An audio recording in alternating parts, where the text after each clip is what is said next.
नववर्ष स्वागत यात्रेत यंदा समर्थ ठाणे सशक्त भारत संकल्पनेवर प्रबोधन करणारे 50हून अधिक चित्ररथ सहभागी होणार आहेत.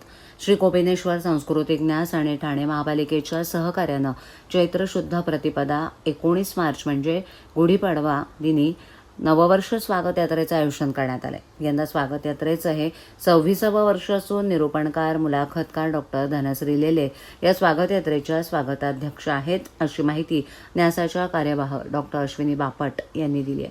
यावेळेला स्वागताध्यक्ष डॉक्टर लेले, न्यासाचे अध्यक्ष उत्तम जोशी, कार्यकारिणी अध्यक्ष संजीव ब्रह्मे, विश्वस्त अरविंद जोशी, महेंद्र कोथळे इत्यादी उपस्थित होते.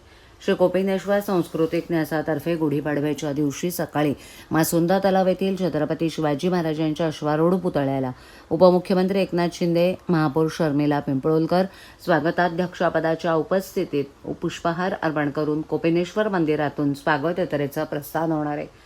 50हून अधिक चित्ररथांच्या जामानिमान्यासह ही स्वागत यात्रा गडकरी रंगायतांच्या प्रांगणात विसर्जित होईल. हिंदू संस्कृती परंपरा जतन करणाऱ्या या नववर्ष स्वागताच्या सोहळ्यात सर्वधर्मीय सहभागी होणार आहेत.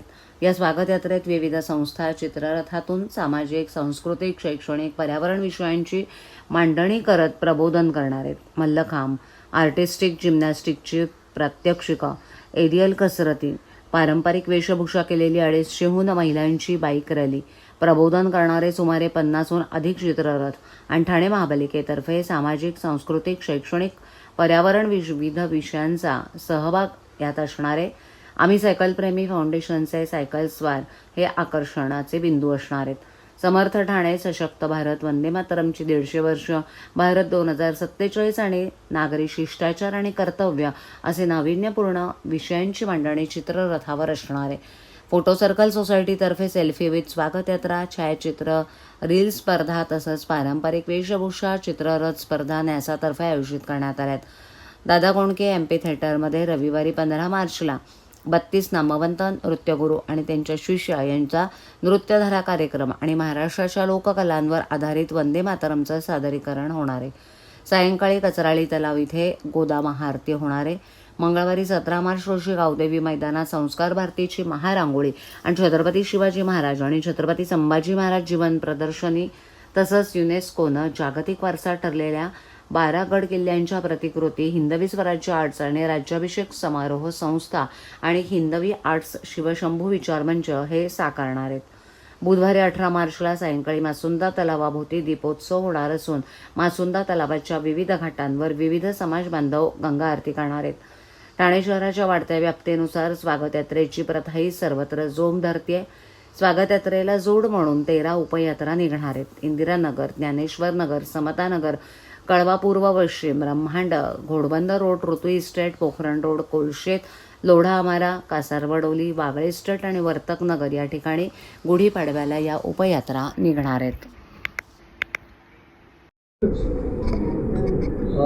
सांगाल श्री कोपिनेश्वर सांस्कृतिक न्यासाची यंदाची 26वं वर्ष आहे स्वागत यात्रेचं. गुढीपाडव्याच्या दिवशी अनेक वर्षांची जी आपली परंपरा आहे ती यावर्षी पण आपण पुढे घेऊन जाणार आहोत. आणि कोपिनेश्वरपासून जी आपली मुख्य यात्रा निघणार आहेच, पण आता जसं ठाणे वाढत आहे तसं ठाण्यामध्ये ही स्वागत यात्रा ही प्रथासुद्धा सर्व बाजूंनी वाढत चाललेली आहे आणि त्यामुळे 13 उपयात्रासुद्धा यामध्ये निघणार आहेत. आणि मुख्य म्हणजे सशक्त ठाणे, समर्थ भारत, वंदे मातरम असे विविध विषय दिलेले होते. आणि तसंच सध्याच्या युद्धाच्या पातळीवरती सुद्धा त्या पार्श्वभूमीवरती सुद्धा काही विशेष संदेश देणारे चित्ररथ या ठिकाणी आपल्याला पाहायला मिळणार आहेत. म्हणजेच या ठिकाणी वेगवेगळे विचार घेऊन आपण नवीन वर्षामध्ये प्रवेश करावा हा जो विचार आहे, सगळ्यांनी एकत्र येऊन त्याच्यामध्ये स्वागत करावं नवीन वर्षाचं, हा जो वर्षानुवर्षाचा आपला विचार आहे तो यावर्षी सुद्धा तितकाच दृढ होणार आहे असं मला वाटतं.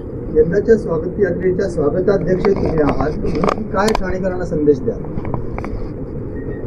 मी वैयक्तिक सांगितलं तर सुरुवात माझी जी निवेदनाची झाली ठाण्यातली ती स्वागत यात्रेमध्ये झाली आणि आज मी इथे स्वागताध्यक्षा म्हणून काम बघतेय.